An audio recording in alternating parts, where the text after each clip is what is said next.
For you, where does the Terminator franchise stop at? For me, it's the second one. I won't go on any further and No, watch the other ones. no, definitely not. I mean, it probably could have stopped at the first one. Really, I Yeah, think I do love the second one though. It's kind of very different kind of film, it is, isn't it? but I It's think there's really good definitely too. that air of they're trying to.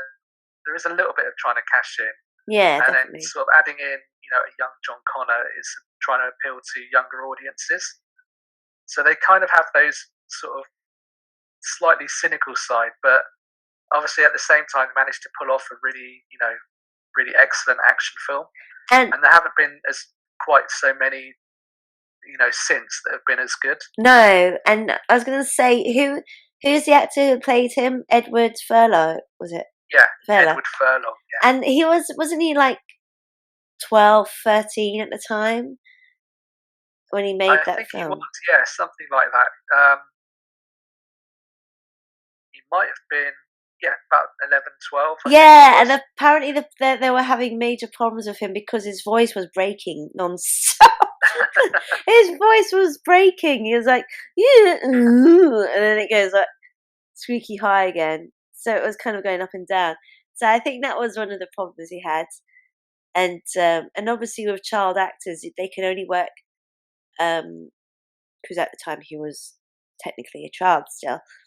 Yeah, They can only I mean, work certain hours, can't they? They can't yeah, do like the adults. They can only work because they have to do school time basically. So they're either going to school or they're doing their school on set basically with a tutor.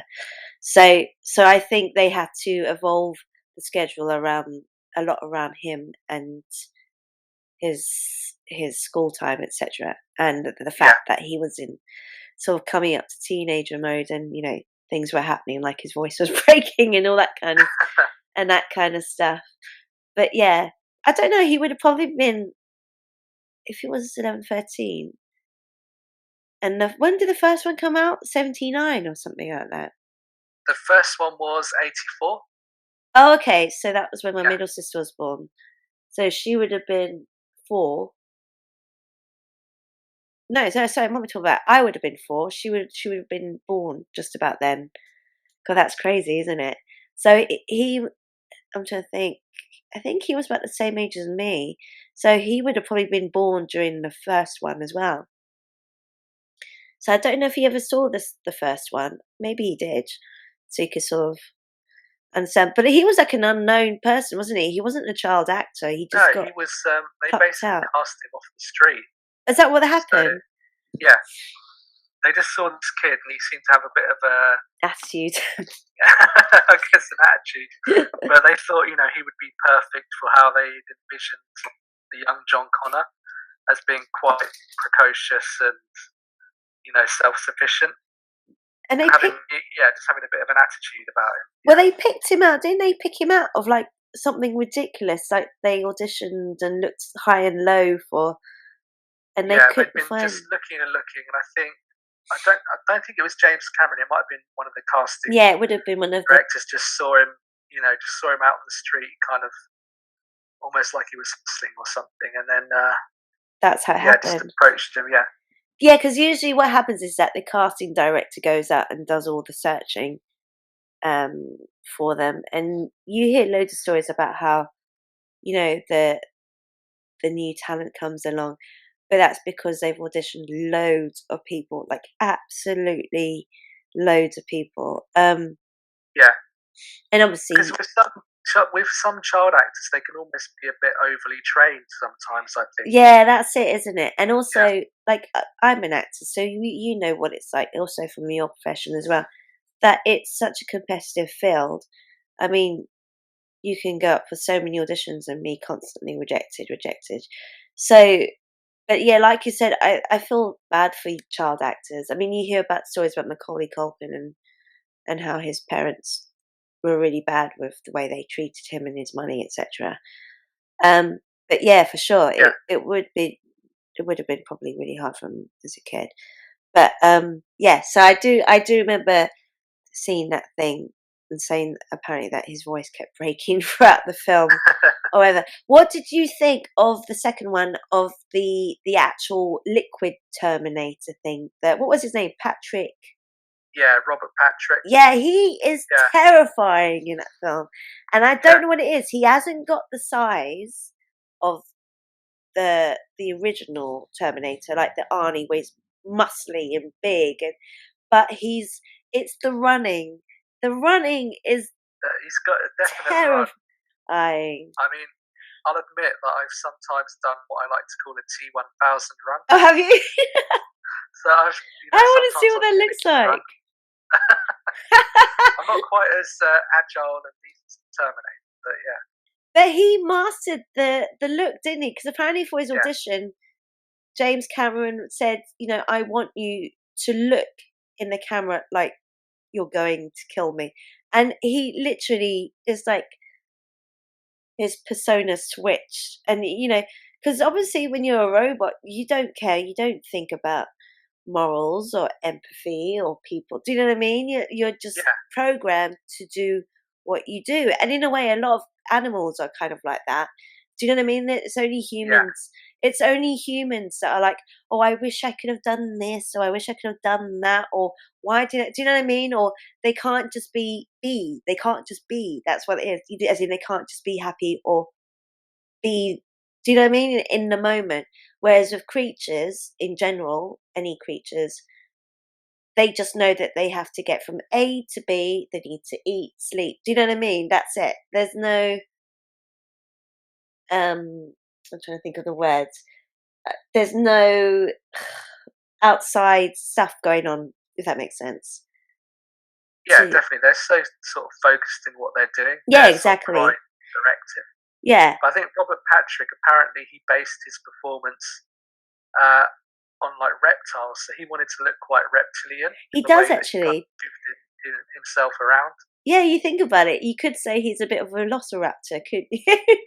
You could, yeah. He's got that kind of the look, the sort of really kind of cold eyes. It does make sense actually. Now that you say that, he based his look on a lizard. Because Yeah, yeah, you're right. It's the look, and lizards always kind of freak me out. I mean, I think there's some cute ones, but they are kind of really bizarre looking. And yeah, so that would yeah, make a lot of sense. But I found him terrifying in the second yeah. And one. I think in terms of what they thought up with the design was really clever. The kind of liquid metal thing that can sort of change shape and then mimic other people. And it goes through the bars of the prison, doesn't it? Yeah, The mental institute that she's in. That she's not because actually yeah, crazy, but she's just pretending no, to be or something. Um, but yeah, no, and he kind of melts through these bars, and there's that scene where the gun gets stuck, and that's the only thing yeah, that's a real object. So it's kind of defeating the yeah. But purpose. I mean, in all the other sequels after that, they tried to top the T1000, Did and they? they were just coming up with more and more sort of ridiculous, overblown Yeah, ideas, and they'd come basically close to that yeah, it just didn't work. They because should have. they ended up thinking of ideas that were less effective or less terrifying. Yeah, Yeah, just kind of but lose yeah, its momentum. they're not. None of those are really worth seeing. I No. don't think. All right, so let's go. I think we've talked about enough about the Terminator and Terminator 2. Is there anything else you want to say about that before we go on to one of yours? Or should we go on to one of No, yours? should we go on to another one? Yeah, so it's your turn now. So go on to one of your Okay, so favourite creature films. I'll do American Werewolf in London. Oh, okay. I've never seen that film. I've just seen and heard bits of it. So why Yeah. American Werewolf in London? So this one was quite a groundbreaking film at the time. So this was, at the start of the 80s when all these kind of effects guys are developing different kinds of makeup effects and animatronics. Mm-hmm. So it's got this really infamous sequence where you see this guy transforming into a werewolf. Yeah. So yeah, a really infamous sequence, really kind of, really well done. And It they looks make it really look so, painful as well, yeah, doesn't it? that's the thing. Yeah, they make it look so painful and horrific. Oh, and it's Um, done where it's like the room is lit, so it's not like it's been done and his body's changing in the dark. Do you know what I mean? Wait, is what Yeah, you they're not think. sort of hiding it in shadow. Yeah, No, they film it quite, cleverly, but yeah. yeah, And the boat, you hear like the bones and everything stretching out, and that scene just feels yeah. really, really uncomfortable. But yeah, so I carry think on talking. they just understood that to pull off these special effects, that it wasn't just about what you're seeing on camera. You have to sort of have the visual style, and you also use the sound as well. Like you say, hearing like bones stretching and cracking, that really brings the whole effect to life. But the film itself is like this really good blend, a bit like Tremors, I guess. That it's a blend of horror and comedy. Yeah, because doesn't his dead friends come back and they're like their Yeah, skin's kind of going every time. yeah. So they get attacked by a werewolf, and his friend dies, but he's been kind of bitten, so he's now cursed. So in order for his friend to be at peace and be able to move on to the sort of afterlife, uh, this guy who's been bitten has to die basically. Yeah. So his friend is kind of visiting, and his dead friend revisits him Mm. and sort of is trying to convince him to kill himself before he fully turns Oh, I into a see. vampire. Okay. Yeah. So You mean a it's werewolf? this kind of it's like a bit. It's being cursed basically. Okay. Yeah, vampire, werewolf. Yeah, I'm Okay. getting confused. Yeah. So Yeah, it's all yeah, right. werewolves. Yeah, werewolf. Yeah. They're both bitey creatures, Yeah, aren't exactly. they? No, it's a really good film from John Landis. So he kind of mixed his time between horror and comedy, uh, but he was mostly known at that point for comedy. So the fact that he was doing a horror film with a lot of comedy in wasn't really surprising. Yeah. But John Landis is very like he's quite an eccentric, isn't he? Yeah, Like definitely. Yeah, a real sort of I think he's a bit of a big kid really. He just enjoys sort of sort of not torturing people but like kind of playing with them, if you know what I mean. yeah. And I think the whole thing about the film is that um, everyone was doing the kind of the same sort of things at the time. They were doing lots of sort of creature features or slashers were coming back into vogue again, but everything was quite serious. Mm. So he wanted to just have a lot of fun with it, and that's why it's so heavily kind of leading on comedy as well. Yeah. It does work really well, doesn't it, when it's a mix of Yeah, genres, like because we said there's always that fine line between like horror and comedy. yeah. But I mean, he gets the balance, really, really spot on, really, because it's still scary and dark as well at Yeah, the same time. for sure. But yeah, definitely one. I think one you'd enjoy. I think. Yeah, I will give it a go at some point. Maybe I'll watch it in the dark as well. Yeah, you might need a pillow though for that Yeah. transformation. So anything else you want to say about an American Werewolf in London? No, we could do another one if you want. Have Yeah. you got any other suggestions? Do you know what? It's going to be annoying because it will come back to me when we finish recording. But like, I literally had one as I was talking to you, and then it slipped my mind.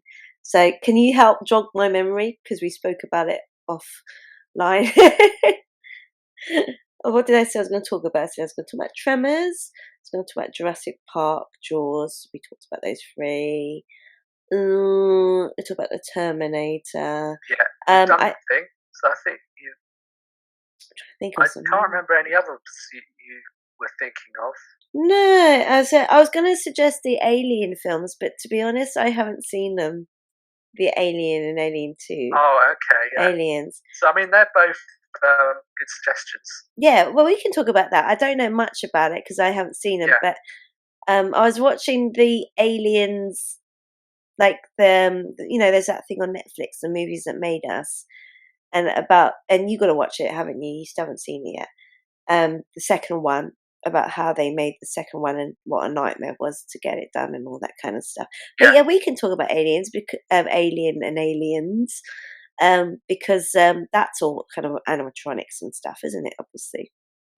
yeah, and yeah, they're still creature features as well. Yeah, so Um, you can you take it away because you probably know more than I do.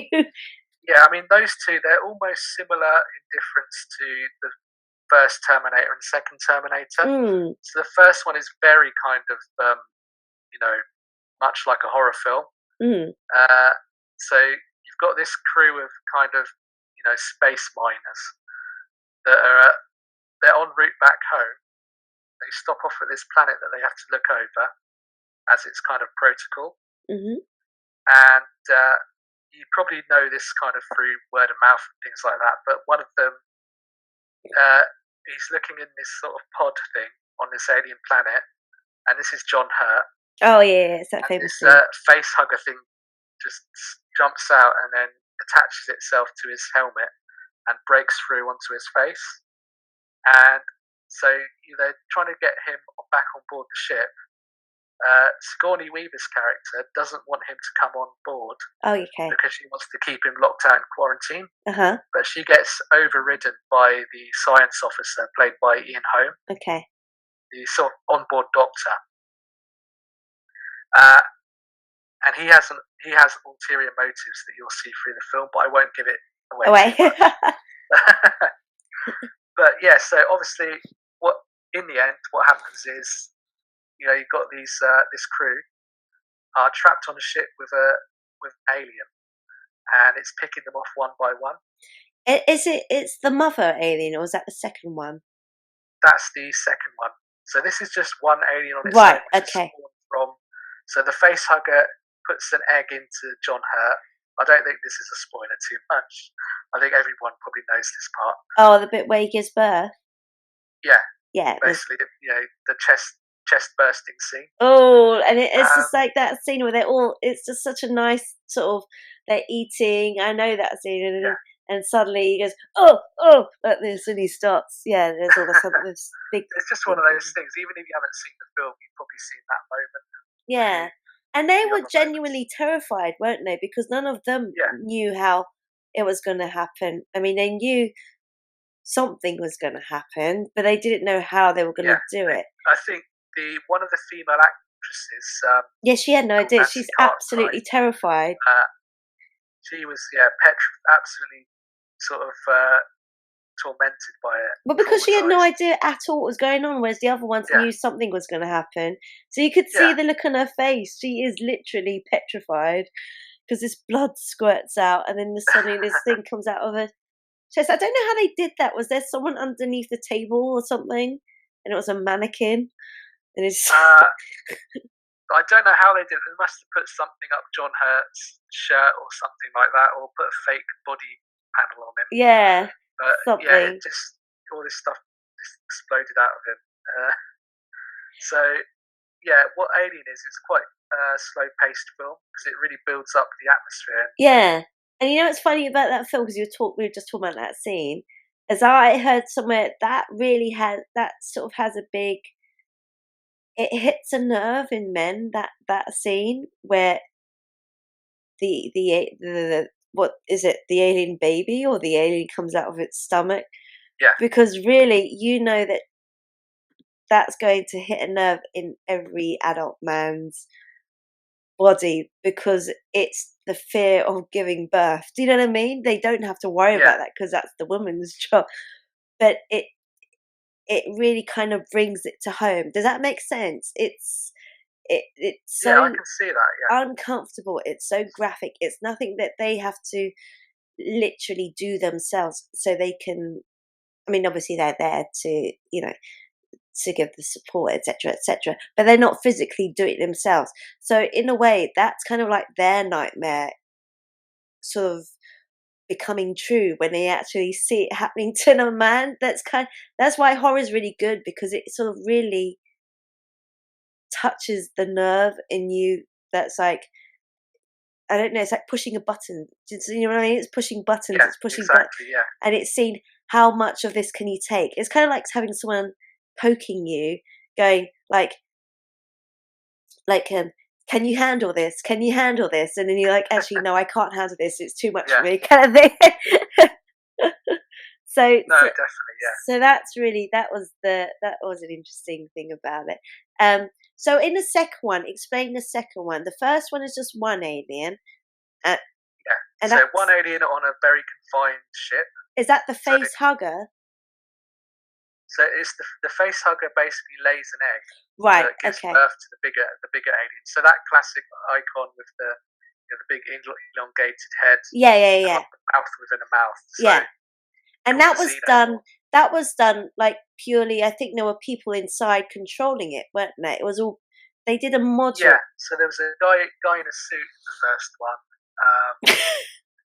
a guy in an alien suit, and basically, sensibly, like Jaws and everything else, they don't show too much of it. No, Um, they show what and they then I need to think they had see. a few animatronics in their actual head that someone controls remotely. Yeah, because in the Yeah, second one, they were saying in the Netflix thing, they tried to model the mother alien, and they first tried to create it using bin bags and stuff. So they had like a rough idea of how to do it. Do you know what I mean? There were people yeah, inside, but I think there might have been like two people inside the alien controlling it. Like they would have. It's yeah, kind of because that was a very big one. yeah. Yeah, It does look huge, and it.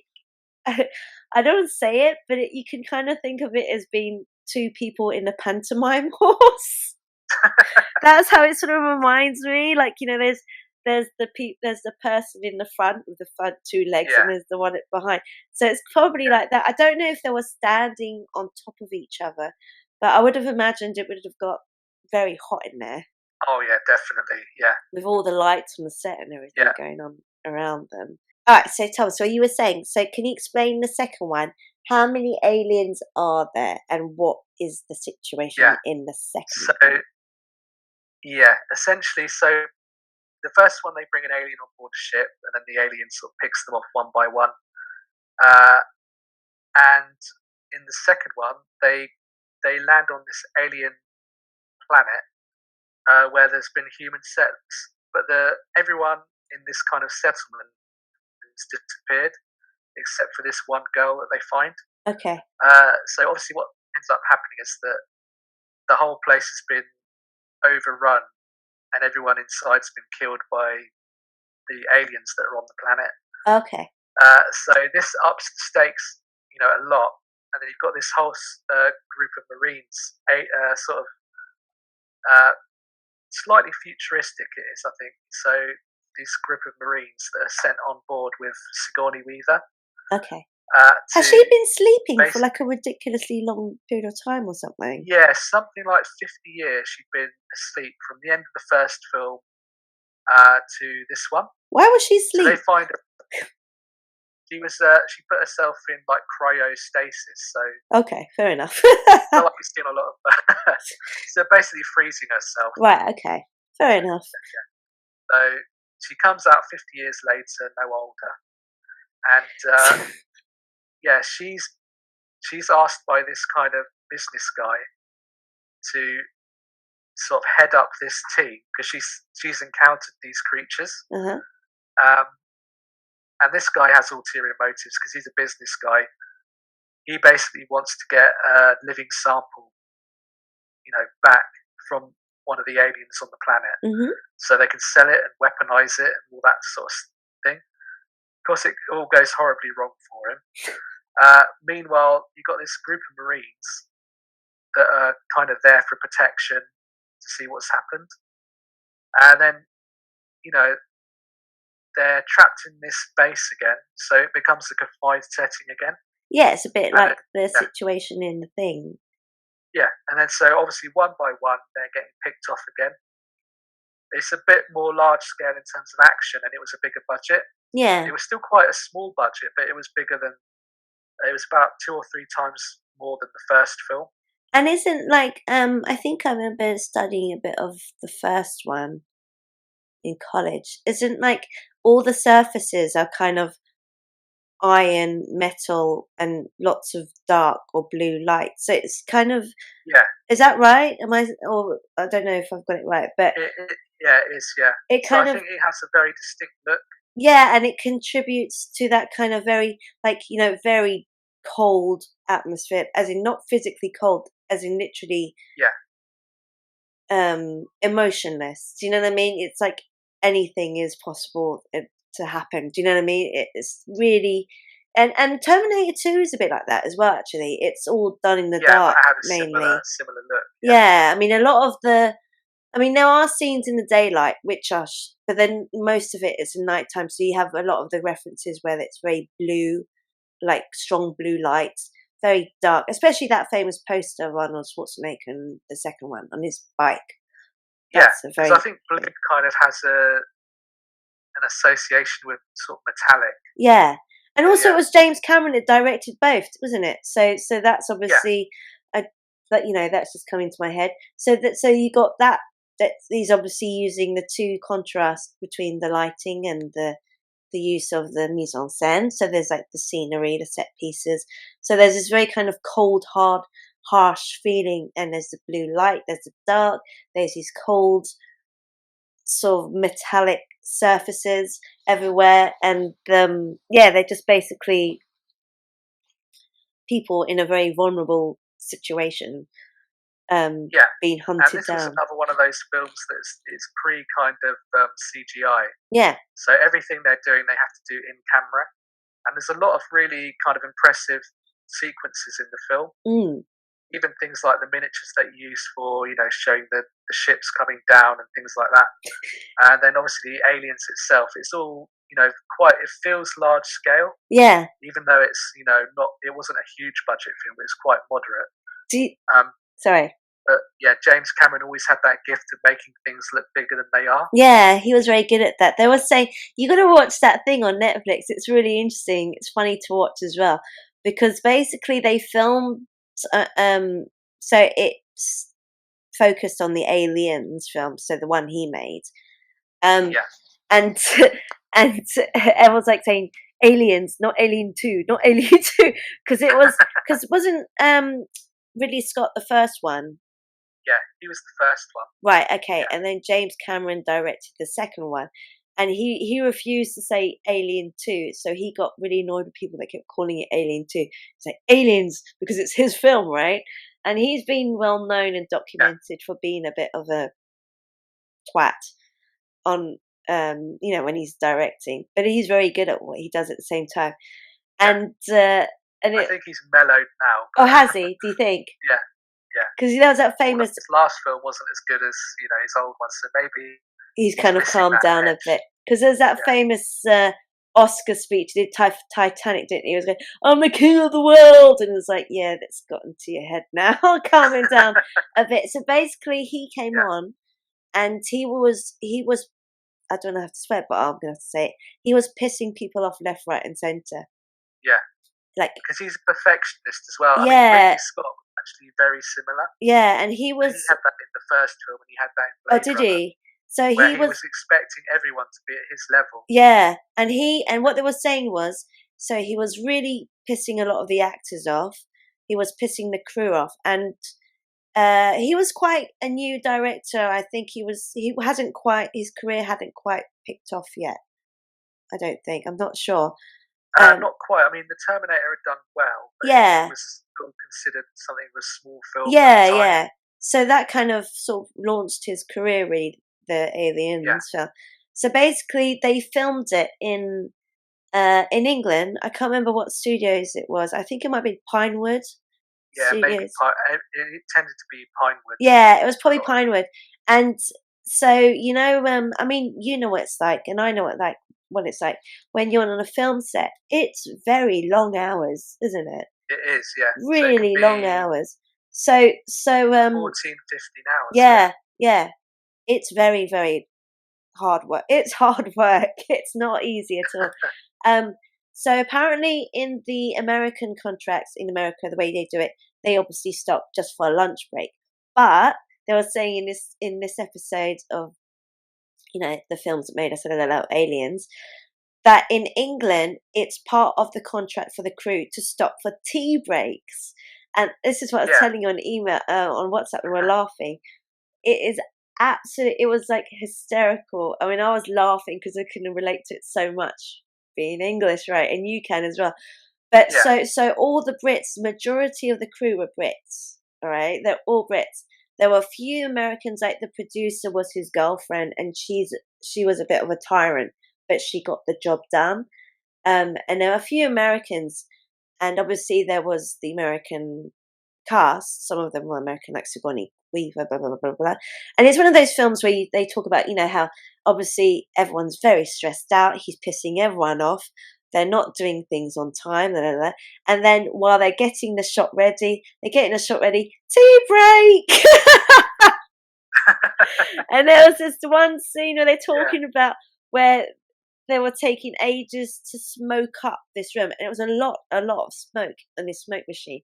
They finally got it done, ready, and then through the smoke, all this smoke, this nice little old lady comes walking through with her tea trolley, and all the Brits go, right, tea, yeah, and everyone stops, and the American actors are like, oh, and he's like literally fuming because he's had enough. But yeah, yeah, there was all this kind of stuff going on. Are you gonna watch it? It is really funny when they explain it, because it just, it yeah. it sort of divides the work ethic between the English and the Americans. I think so. I mean, I've heard that with a few films and things, but then a lot of them won't work with the British crews because a few of them think that the results end up being better. So it's kind of like that. You have to take the rough with the smooth, really. Yeah, Yeah, and he was but I saying, think sorry. if anything now, it's got similar in America with all they've imposed more kind of restrictions themselves Well, and breaks within the as well. crews. Do you think? Yeah, just in terms of breaks and then overtime rates and things like that. So Yeah, because you need yeah, those breaks, and I feel bad, especially for the people that are like. I mean, it's a team effort, isn't it? It's not just yeah, everyone just thinks, oh, it's just the director. No, it's absolutely everyone. They'd all be screwed if there's one person or a department missing. Um, like literally everyone's there for a reason, obviously, and they all have to pull their weight. But it's really long hours, so I don't know, yeah, how and you can do particularly it full those time. kind of level of productions, in a studio film, everything is amplified. So if you're coming from an indie background, you might be used to people, just seeing it through and gritting their teeth and doing the long hours, and then doing everything on a smaller scale with less people. Yeah.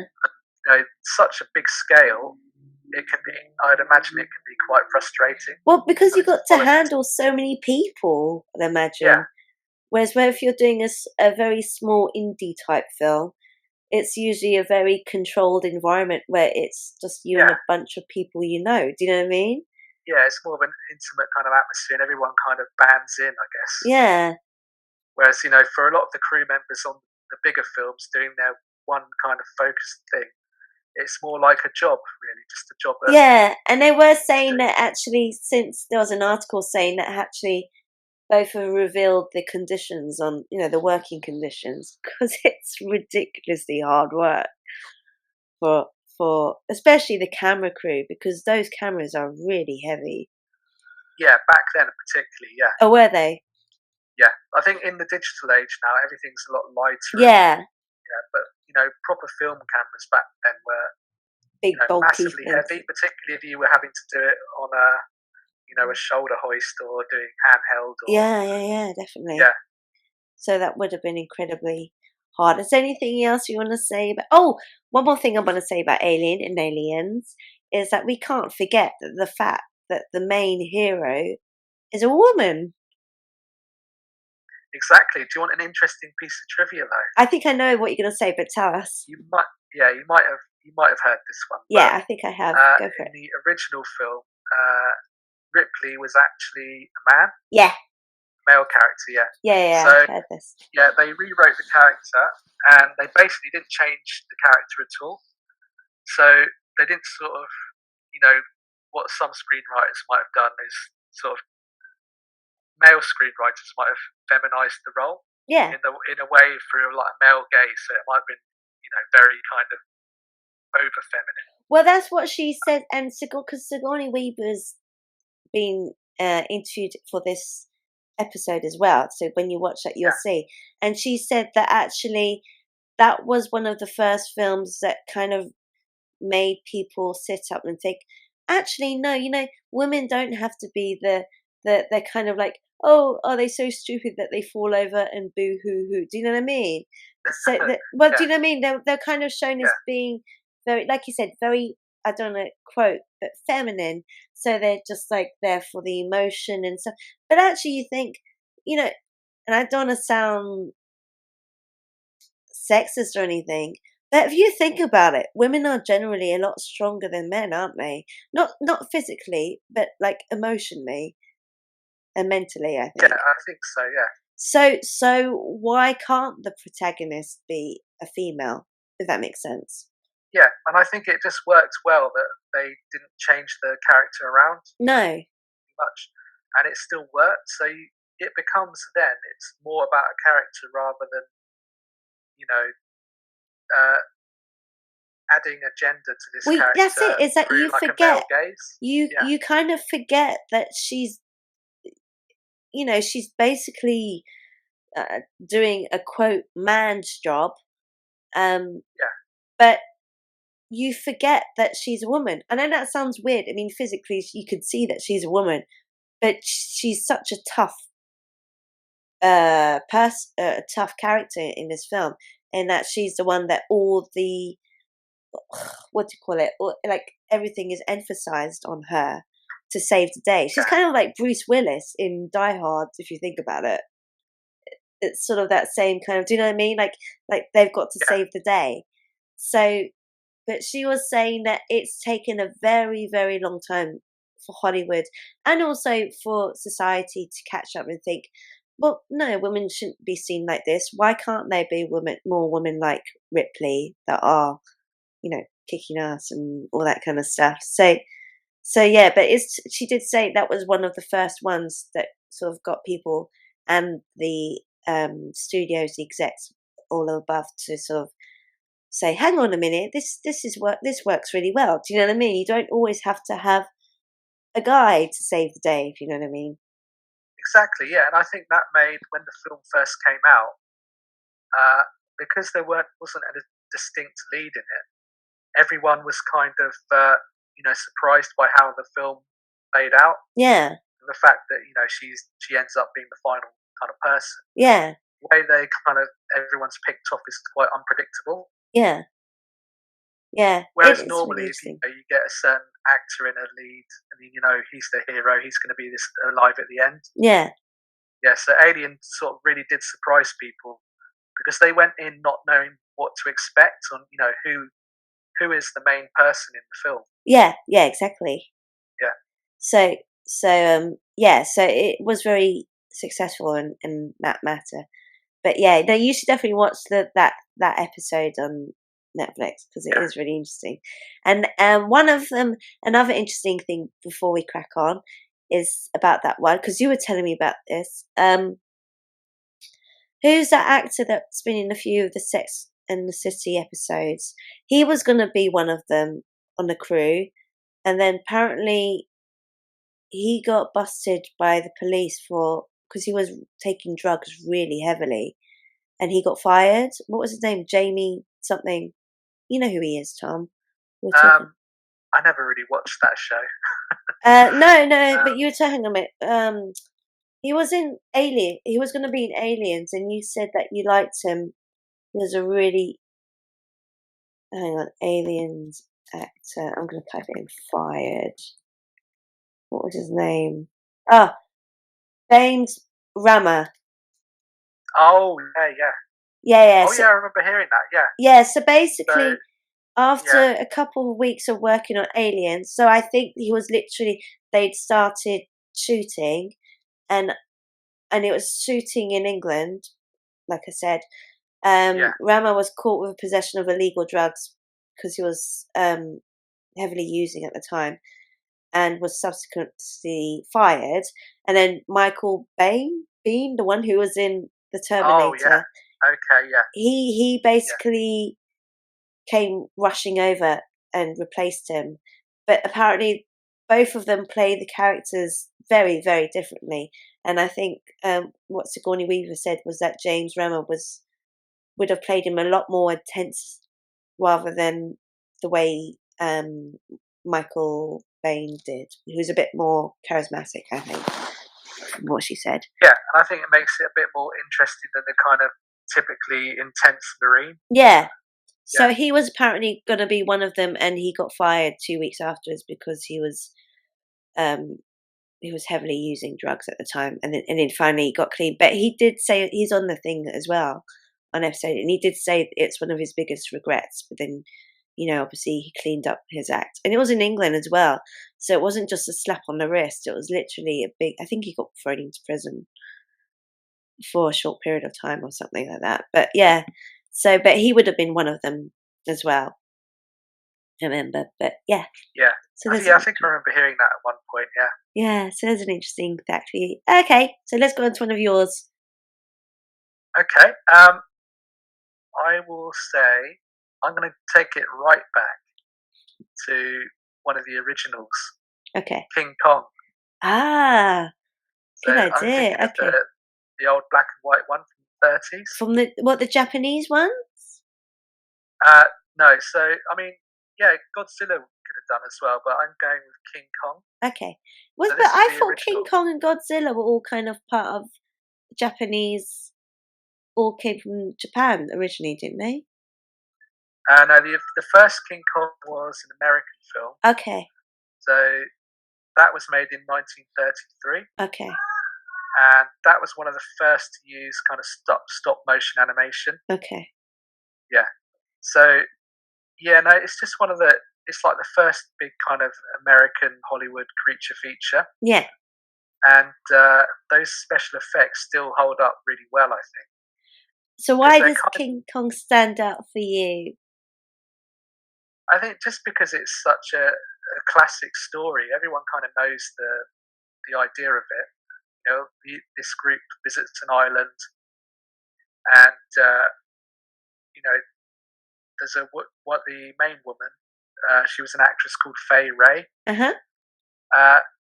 She gets captured by this tribe and then used as a sacrifice, basically, for King Kong. Yeah.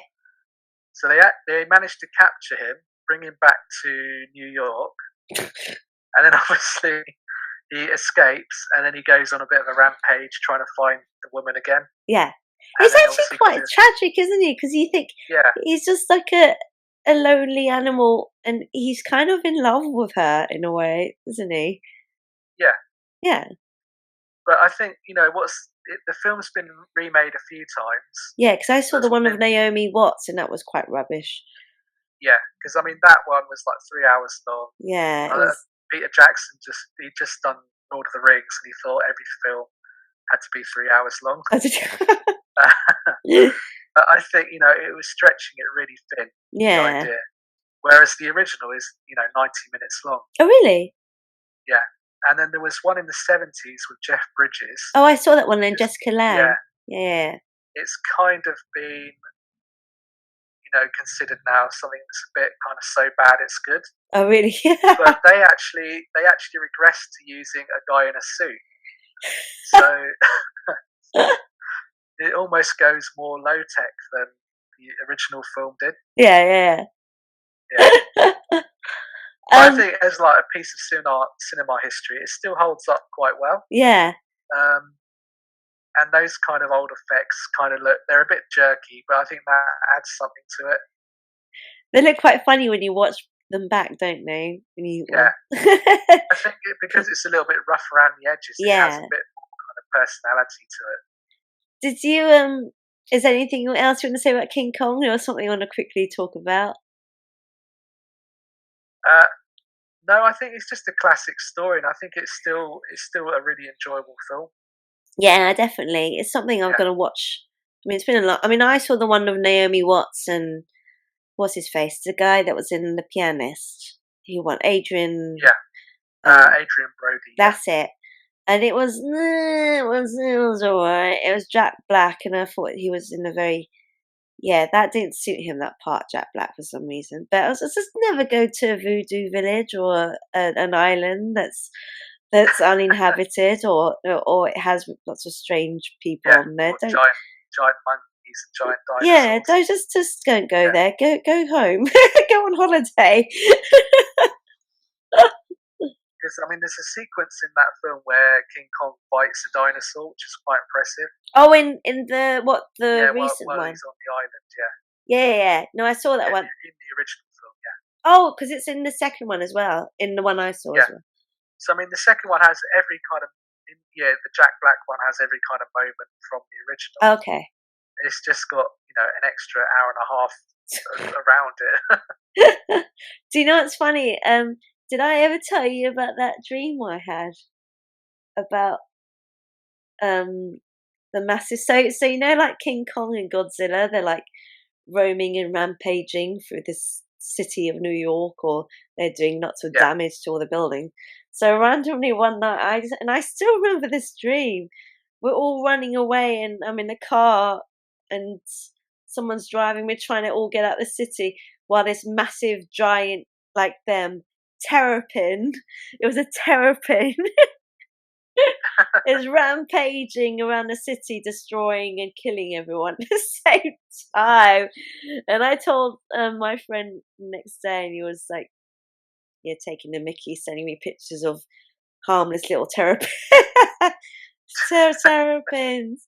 But yeah, so yeah, that yeah, was funny. But it's kind of iconic, isn't it? Because it's kind of been spoofed so many times by random yeah. I mean, they filmmakers. did it in And The Simpsons, didn't they? They spoofed it on that yeah, and with um, there's that Beastie Boys music video, Intergalactic. oh, I'll have to look that one up. I don't think I've seen that one. Oh yeah, yeah, but it's like a Yeah. giant robot instead. Um, Oh, okay. so Yeah. going through the city, but yeah, it's one of those things that's kind of iconic and been, kind of been spoofed and paid homage to over and over again. So for sure, King Kong, yeah. So Yeah. Do you have any other suggestions? yeah, I rewatched recently a favorite of mine from when I was a kid, Jason and the Argonauts, on Oh, I love that. Yeah. Tuesday and Wednesday, and it wasn't the crap remake they did like in 2010 with all the rubbish CGI. It was No.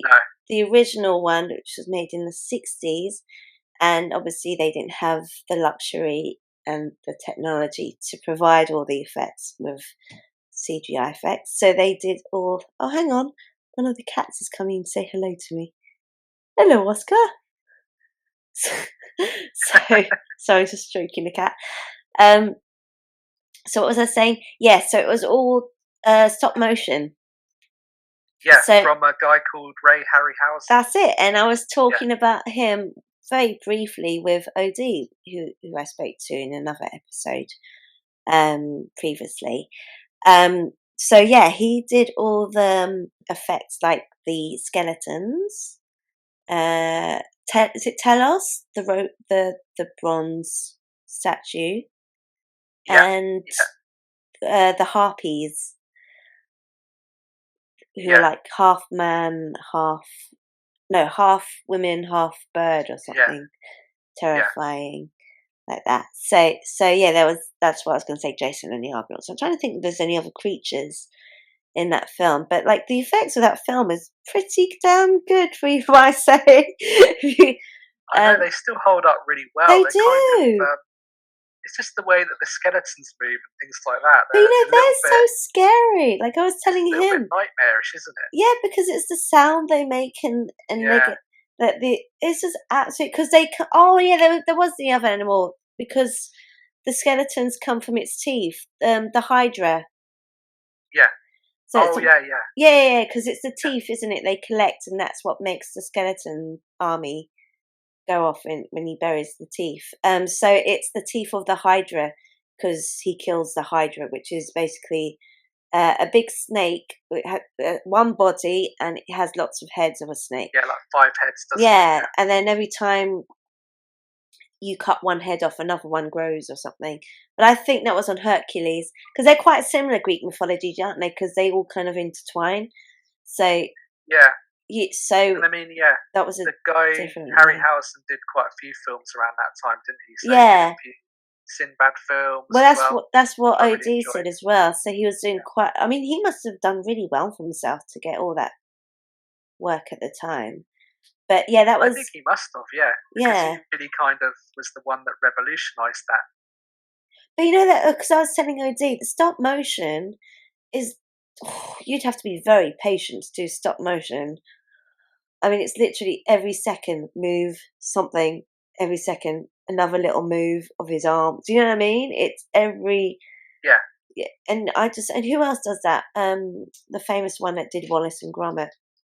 so yeah, Nick Park. So Yeah, yeah, he's another one of those, and I just yeah, think, and those kind of films would take almost a year at a time I to get made know. because they were so it was so time consuming. So I wonder how long it took him to do those simple quote, bits of film. It must have taken him a hell of a long time. But then when I watched it again, because I was watching a clip, and then it got me interested. So oh, I've got to watch the whole thing again. I actually find Talos, is it Talos, who's like the big bronze statue, who's basically um looking after Crete, the island of Crete, Yeah, and he basically kills any invaders that comes in. So he goes over this massive giant bronze statue, goes marching around the island basically.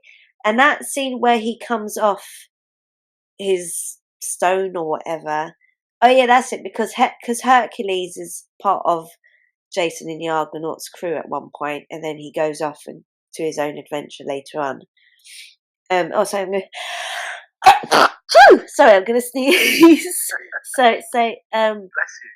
thank you. I think it might be one of the cats because I'm a bit allergic.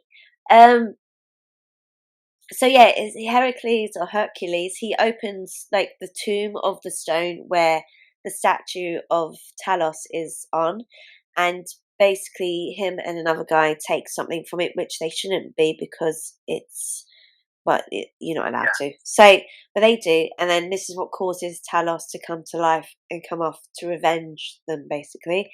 And he goes after all of them to kill them, basically. So there's this big, massive bronze statue that gets off his thing, and you think, stop motion. It's funny because you see people's comments on YouTube, and they're like, "Oh, but it's very jerky." But you think actually that works because it's a big bronze statue, so it would be really stiff and jerky. Do you know what I mean? yeah. With the weight Because I that think it is. there's been a few videos on YouTube where what they've done is they've used a program to smooth over the Oh yeah, animations yeah, yeah, with like yeah. the I saw special that clip lights. as well. Yeah, but it And doesn't look as good. no, it It kind doesn't. of yeah, I was watching. Yeah, they had that, but they split it into two screens. So they had the yeah, original and then the smooth one. And the smooth one, I couldn't really. Yeah, I didn't do anything for me. I think it was a lot more better with the original. Definitely yeah. Same. Because I think it feels a little bit more kind of authentic. nightmarish. Yeah, Yeah, and it's just got a bit of a it's different. I think in a good way. yeah, and also it adds to the character as well. Yeah, And you think of the skeletons, like um, the skeleton army. Well, they would be quite sort of bendy and floppy and do you know what I mean? And stiff yeah. anyway. But But do you ever like watch pigeons sometimes? They look like they're in stop motion, the way they move around. I Or is that don't just know. me? What do you think they do? It's just sometimes the way they move around.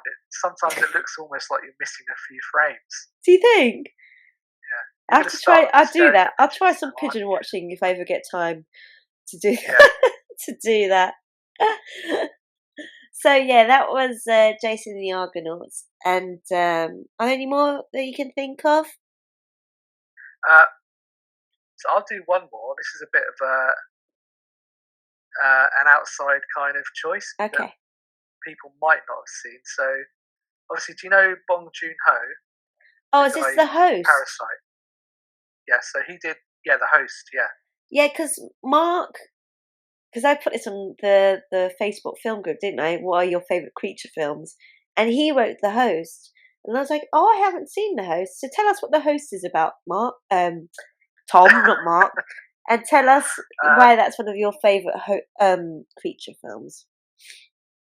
I think it's a bit, it's kind of it's Bong Joon Ho. It's a Korean film, and it's doing the kind of classic Hollywood monster movie. Hmm. So they've got all this sort of he knows some underlying commentary on like class divides and things like that. So you've got a little bit of that there, but it's also this really kind of interesting creature feature. So there's this unidentified monster that's kind of going around the Han River in Seoul, Hmm. and basically comes out. It can go under the water and come out on land as well. And it basically goes on a bit of a rampage, and then it grabs this girl Hmm. and then takes it away to like a place that it's hiding out in the sewers, where basically it's taking people away that he's going to eat later. Okay. A bit like he's storing, a squirrel storing nuts. So he's Yeah, storing, except he's storing humans. yeah. So the guy Song Kang Ho, he played the dad in Parasite. Yeah, he's So in he's that the one as guy. well, isn't he? Yeah. So he's very associated with Bong Joon Ho, and he's one of the most well-known actors in Okay. Korea. Okay. So he plays this kind of. He's a little bit of a man child. So he's this girl's dad, and he's unreliable. He's always, getting into trouble with the law, unable to sort of hold a job down. Hmm. So he has to sort of really take it upon himself to, stand up and actually do something and try and, get the girl back. Yeah. So, it's a really interesting character piece as well as this really kind of, well-made monster movie. And, like a lot of Bong Joon-ho's other films, it looks really great. So I think it's a really good kind of counter to the American style of those films. Yeah, because he does a bit of both, doesn't he? I mean, there's a few American actors in it, I think, as well, aren't there? Or So extras. there might be. I don't think there's anyone significant in this one, but he did another one which was on Netflix called Okja. So Okay. that's a little bit of a creature feature, but the creature in it is this giant kind of mutant pig thing that's not it's not a villain, but it gets captured by this meat company that wants to kind of harvest it and try and find a way to make more meat Okay. based off this big creature by cloning it. So that's more of a family kind of film, but the host is kind of a Jurassic Parky kind of thing, Yeah. where this unidentified monster just comes out and goes on a rampage. It looks a bit like the Loch Ness Monster when I've seen Yeah, clips of it. similar, very similar. Yeah. It's just like, but it's in the what is it, in the sea of Korea It's somewhere? in the river, so somehow it might have got from maybe the sea. They don't particularly explain it too much where it's actually come from, but Okay. once it becomes evident that there is something in this river, uh, it basically puts the city into lockdown, and then this creature's just going on a rampage. And meanwhile, this guy played by Song Kang Ho has to try and find the girl. Uh-huh. But yeah, no, it's a really good film. I have to Exciting. watch it. I haven't. Yeah, I've seen. Yeah. I am curious to watch it, especially after Parasite, because I absolutely loved Parasite. So for sure, I have to watch one. Is there any more you want to Yeah. talk about? No, I think that's. I think we've covered quite a lot there. I Yeah, think that's enough to sort of terrify people. yeah, and here's a couple just to make you feel a bit more cuddly and warm. So I won't talk about the films. I'll just say who the favourite ones are. My favourite cuddly ones are. So I really like the Ewoks in Star Wars. Okay, yeah. To be honest, I'm not a Who Star doesn't? Wars fan. But what one was it where they're in? The second one? It was in the third one, but they also had 2 spin-off movies as well. Oh yeah. I remember the cartoon. Yeah, I although used they to were love the. apparently terrible. Yeah. I remember the cartoon. I used to love the cartoon as a kid, the Ewoks. Oh yeah, I used to like that as well. Yeah. But I just thought when you see that clip of them and Carrie what's Carrie Fisher? Is it Carrie Fisher? Yeah, They're just so cute and cuddly. I just really want one. yeah. so So did you so know one of the main Ewok in the third film that Carrie Fisher kind of befriends? That was Warwick Davis. yeah, because didn't he Yeah. play the Ewok and then later on was he R2D2 or no? He was the Ewok, No, wasn't he? he did. He was the Ewok in the third film, and then he's played a few characters in films since. Yeah. Oh, what was that other one he played? The Halloween one. This is a scary one. He played The like a Leprechaun. yeah.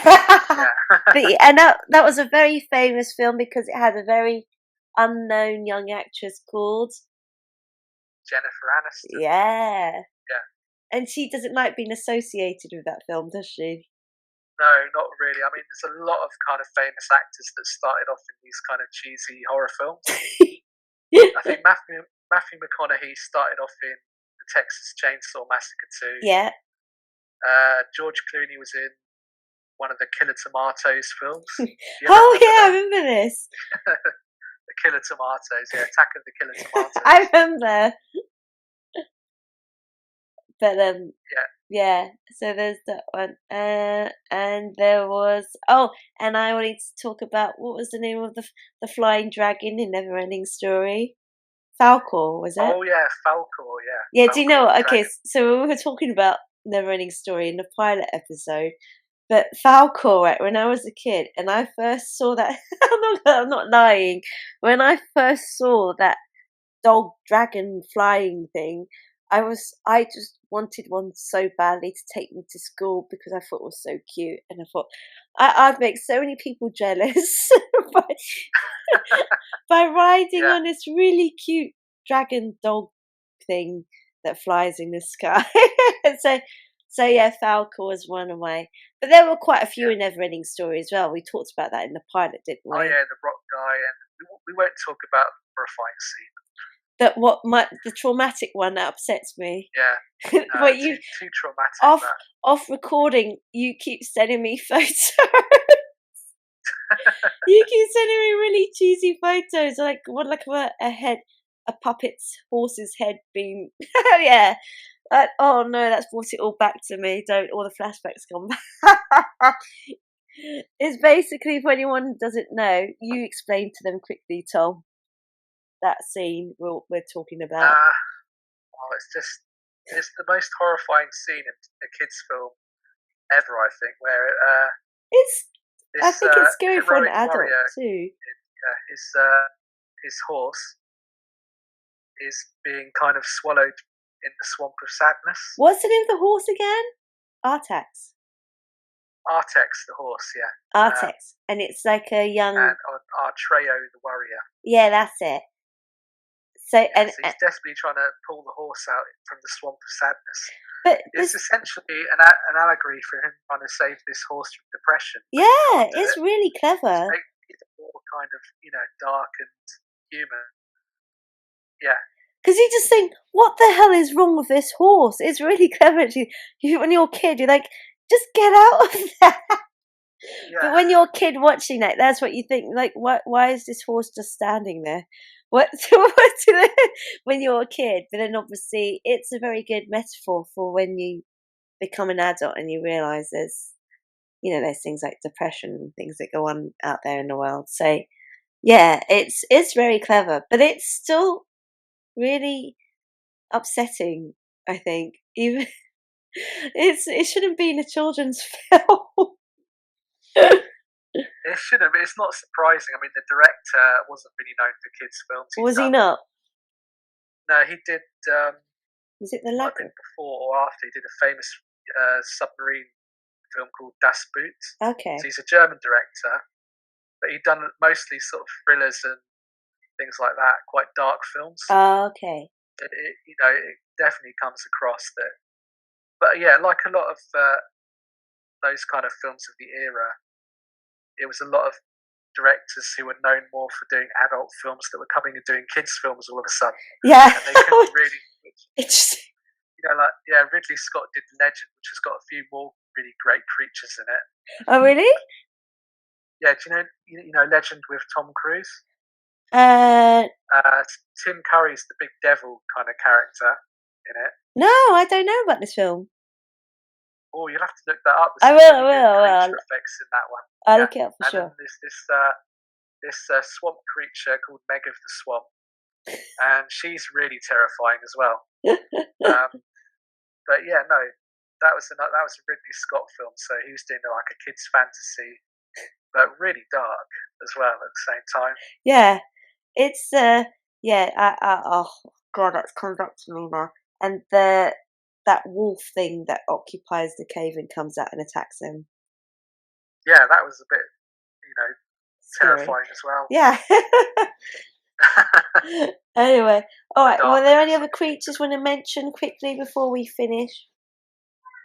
No, I think we've covered enough. I think we've covered a lot of them. Yeah. We've done King Kong. We've done Jurassic Park. We've done The Thing. We've done. Yeah, we've done a full historical timeline, haven't we? Yeah, pretty much. I'm trying to think if there's any other characters. Well, it's obviously all the sort of funny creatures in the Star Wars trilogy. Or whatever it's called. There's so many of them now. Can you do Chewbacca? Can you do that funny? I can only do that if I'm bending down to tie up my shoelaces now that I'm 40. Or do you know who I found really scary? Do that again. I think that sounds like Chewbacca with a bad. Yeah.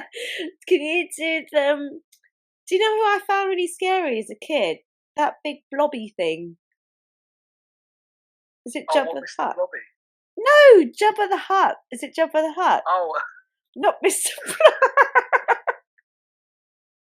That's a whole other show, Mr. Blobby.